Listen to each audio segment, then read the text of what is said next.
August 6th, Thursday afternoon. It's the same stakeout as last time. Junpei Matsumoto, in his infinite wisdom, posted on Noise about visiting the maid cafe today.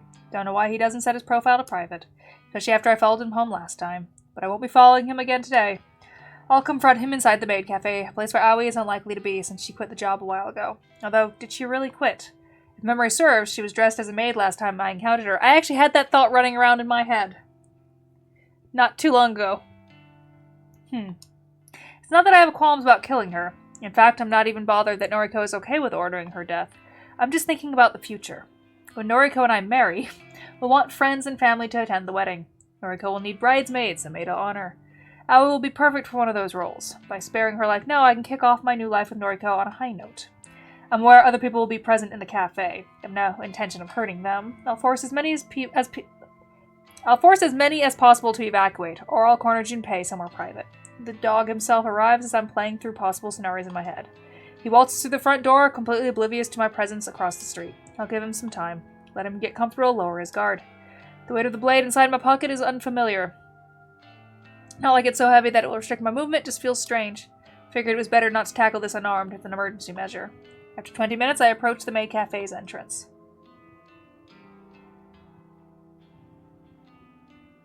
Not a fan of the atmosphere. Too flashy for me, prefer somewhere more simple, laid back. Junpei has a table near the far wall, alone, not that I expected any different. A blonde maid trots over to refill his drink. He nods politely but doesn't say a word. He hasn't seen me come in yet. Someone asks if I want a table. I don't respond. Someone else chimes in, something about paying the cover charge. I don't know. My attention is on the dog. No one attempts to hold me back as I march towards my prey. He finally sees me, but I'm 5 steps away and it's too late. Long time. You're crazy, man. Get away from me! Looking at him up close, he doesn't seem too worse for wear considering our last encounter. I start to wonder if I went too easy on him. Here? Hell no! Get out of here! Thanks. I pull up a chair and sit directly across from him. The blonde maid from before offers me a menu. Then she gasps and I hear something shatter on the floor. It's you! Strange how we didn't quit her job after all. Did she lie to Noriko? Did Noriko lie to me? I'm 90% sure it's her anyway. Stay back, babe! I got this! Yep, it's Thought her. You quit. Huh? I thought you quit this job. What? How would you know that? I realized that I shouldn't spill any details of my relationship with Noriko. Forget it. Oh, you think you're hot stuff, right? Tailing me, beating me up, and now you're digging into my girl's business? The fuck is wrong with you, man? Excuse me for a second. I stand up slightly and lean over the table. Junpei recoils as my fist pummels his nose. Sorry, had to do it. I sit back down and wipe my bloodied knuckles with a napkin. Junpei clenches his face and sobs. Aoi is visibly shaking, standing next to her dog, unsure how to react. By some miracle, I don't think anyone else witnessed the punch. For the best means we can get down to business without interruption. Some questions for you. You broke my nose! Shush. Haven't asked my question yet. Aoi somehow gathers the courage to flee. I don't watch her leave, but I get the sense she's going to What do fetch you know help. about the robbery of the hospital morgue? I don't know what you're talking about. No, not the answer I wanted. Junpei makes the mistake of possessing fingers. I jam a steel fork into the back of his left thumb and pin it to the wooden table. You're going to give me the answers I want. Am I clear? You're a nutcase. You're psycho! No. For my next question, how did you find out about my involvement with Corpse Girl? It seems that Junpei is carefully weighing his response for the first time. Instead of outright defiance, he wisely chooses to grant me a satisfactory It wasn't answer. hard, man. You're not the most stealthy dude around, you know? Explain. You and that blonde gal girl, Tomoe Watanabe, you're not cautious enough. So he knows Tomoe's identity and her involvement. This hound is truly a liability. It's not hard to tell you when you drive that hunk of shit van around town, dropping dead bodies off to corpse girls' targets. He knows a lot. Way too much. How far does his knowledge extend? I see. My next question, then. Do you know Corpse Girl's identity? I think the real question is, do you? I consider his words. Do I know Corpse Girl's identity? Beginning to doubt that. Had he asked me a week or two ago, I would have thought Noriko immediately. Now, the way that Noriko has been referring to Corpse Girl, I'm not so certain. What if Aoi's the ringmaster? But I won't let this wounded mutt have the upper hand. I won't let him pry open gaps in my defense. Answer. Another piece of cutlery in hand is a metal spoon. I drive the slightly pointed rear end of into the pointer finger of Junpei's already injured hand. Corpse Girl's identity? Fine. Noriko Kurosawa. Interesting. I see. A hesitant tap on my shoulder from behind causes me to turn. Leave him alone.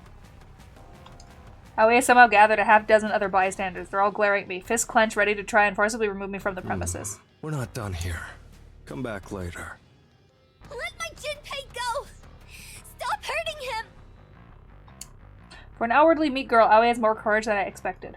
I stand up and stretch my neck. I'm not looking for a fight with a bunch of cafe patrons. Heaving a sigh, I dip my hand into my pocket and withdraw the knife. Flashing it in front of the mob says more than any of my words ever could. They all back off, a few letting out snivels of despair. Aoi, either out of bravery or fear, holds her ground, a single watery tear welling in her left eye. Hold on. Aoi, either out of bravery or fear, holds her ground. A single watery tear welling in her left eye discloses her true feelings. Everyone. Now. Doesn't take more than this animalistic, primitive command to convince the crowd to disperse and rush for the door. Aoi's amongst the fleeing throng, and she mouths the word sorry as she catches Junpei's eye. Satisfied that we will not be interrupted further, I return my attention to Junpei. He sobs vocally. Kill me, man. I'll do whatever you want, you know? Please, I'm begging you. I've got my whole life ahead of me. Relax. Only one more question for you. What? What is it? Who runs the human removal service? Who is the Herald? I'm being completely honest with you, man. I don't know who he is. He wears his creepy-ass mask and never speaks. Can't quite tell if the dog is being sincere or I lying need through more his than teeth. that. Who would know his identity?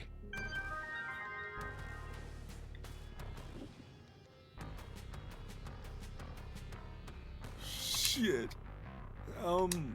Look, man. The human removal service. It's only the two of us. Me and the Herald. He recruited me online, you know? He makes me do his legwork. So, if I don't know who he is, no one does. Except him, of course. Not good enough. Not the answer I'm looking for. I lean over the table once more, keeping my knife clearly within the dog's Not vision. happy with that answer. Pick a finger. Shit, no, dude, seriously. Ask me a different question. Please, please. Kojiro, A voice I didn't expect to hear rings out from Noriko. behind me. enough. Why are you here? I overheard everything. It's enough information to use. Is it? Noriko strides forward. It's a little unnerving seeing her in the real world, away from the factory. She's been cooped up there for so long. Her pale skin looks almost otherworldly beneath the cafe's gaudy lights. For whatever reason, she's wearing her best clothes. They're almost clean, as though she recently did her own laundry.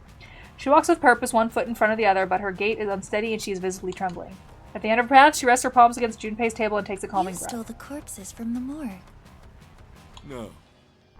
Yes. Noriko doesn't miss a beat as she flashes her phone at Junpei. I can't see what's displayed on the screen, but the dog hangs his head almost immediately. Me. I robbed the morgue. Noriko pockets her phone. She then tosses a small bundle of bandages onto the table. Bandages? Junpei hastily grabs the offering with Get his out of good here. hand. Get Aoi to bandage you up. And not a word of this to the police. Yes.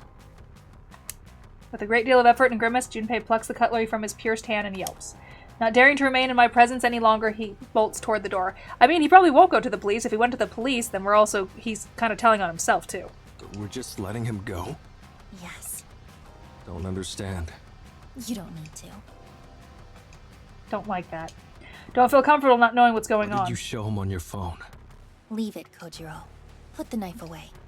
We're leaving. I obey her orders, returning the knife to my pocket. I follow her unsteady lead and we exit the empty maid cafe. I bet she promises now not to be with him because he didn't technically kill the guy. That was her plan all along. Noriko gasps unhealthily as she quickly consumes her weight in water. With a loud swallow, she brings her sleeve to her lips and wipes her mouth dry. The empty water bottle clatters against the concrete and Noriko's gaze returns to me. The visit to the maid cafe got the better of her. She spent too much energy intervening in the confrontation, but her motives for doing so remain Fill unclear. me in. There's no need to kill Junpei. Why? He knows everything. Knows me, knows Tomoe. He knows... you. Noriko hesitates, but she doesn't flinch at the revelations. Something tells me she already knew this Junpei much. Matsumoto will be dead by sunrise. I made a request, Kojiro. A request? The first thought that jumps out of me is that she requested for Corpse Girl to kill Junpei Matsumoto. But that's a ridiculous notion, isn't I it? see. I don't think Corpse Girl can take care of him. He knows our whole operation. Noriko's raised eyebrow conveys her What? confusion. No, I didn't make a request through Corpse Girl's website. What would be the point of that? I shrug because I truly don't know what else she could I have used meant. the other website, the Human Removal Service. I made a request for the death of Junpei Matsumoto. Oh. But again, what good would that do? Junpei is an accomplice if his colleague, the venerable supposedly immortal Herald, receives their request to kill him, it will simply be ignored. Unless... A sudden realization dawns on me. Shit, of course. Why didn't I suggest that? A nodding smirk is inscribed across Noriko's features. She knows that I have finally drawn the The same Herald conclusion. is ambitious. His convictions are strong. Absolute. Just like mine. Like Corpse Girl's. Corpse Girl's convictions, huh? Corpse Girl would never reject a request. That's right. Junpei Matsumoto is disposable. A pawn. The Herald will deal death to him in the same manner as any other nameless victim. I see. But more important than Junpei being killed is what we will discover in the aftermath. Use the restroom. Slide. Slip. Return. Explain. By knowing that Junpei is the next to be targeted, we can observe him and witness the Herald's killing method firsthand. Ah. It's brilliant. Noriko has laid the perfect trap. By sparing Junpei's life today, we have set him up to be slaughtered by his own compatriot. And we can use his death as a means to uncover exactly how the Herald brings low his Have to victims. add it to you. This is a pretty fantastic plan. I know. A few things. You have doubts? Not doubts, exactly. Firstly, how do we know exactly when Junpei will be killed? Noriko sweeps her hair behind her ear and scoffs, as though the answer should be as clear to me as it is to I her. specifically requested the time of death. You can do that? The Human Removal Service demands it. Interesting.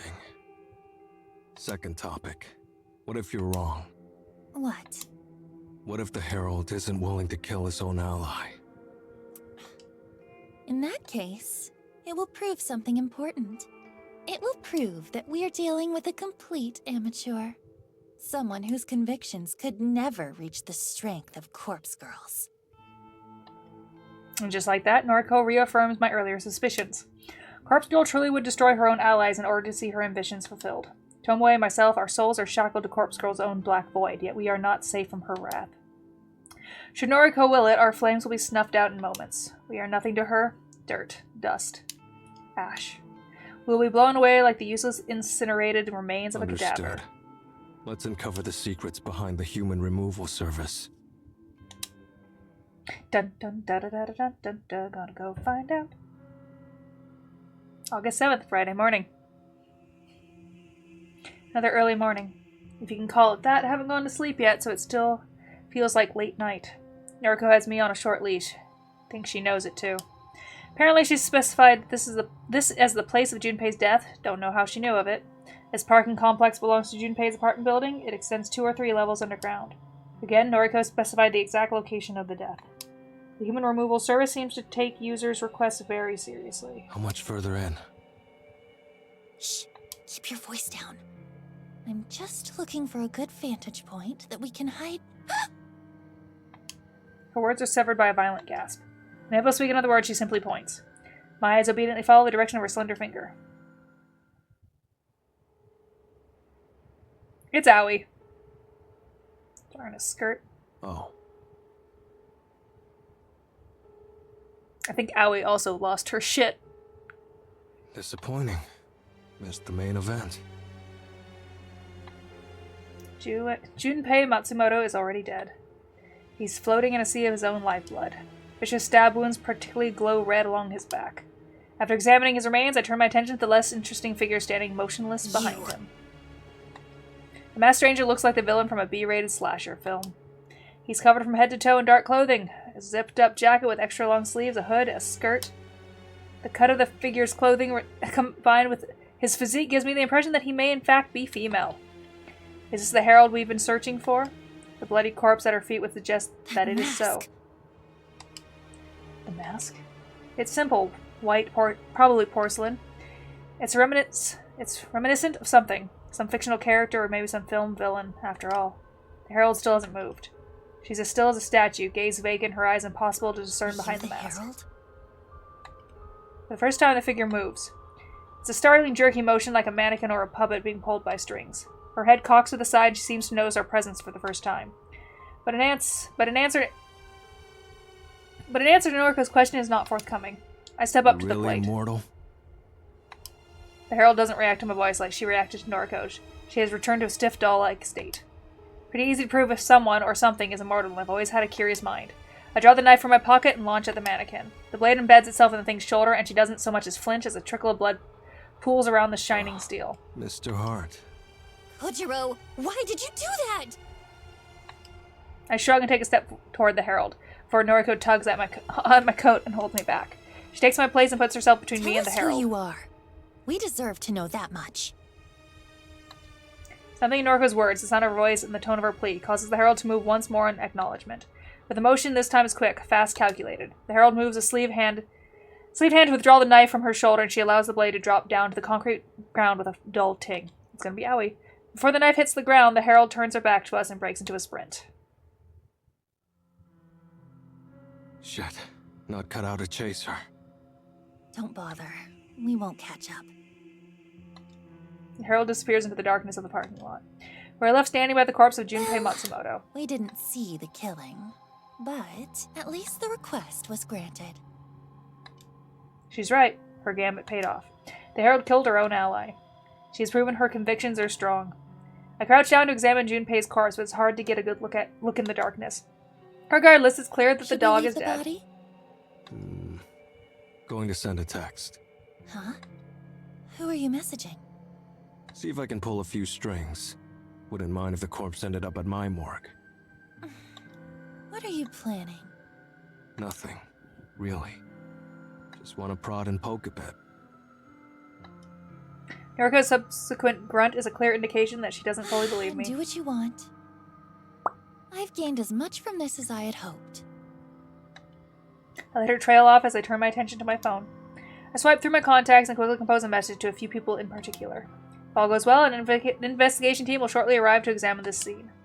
I'll be gone by then, but if my contacts do their job correctly, they'll haul Junpei back to the morgue.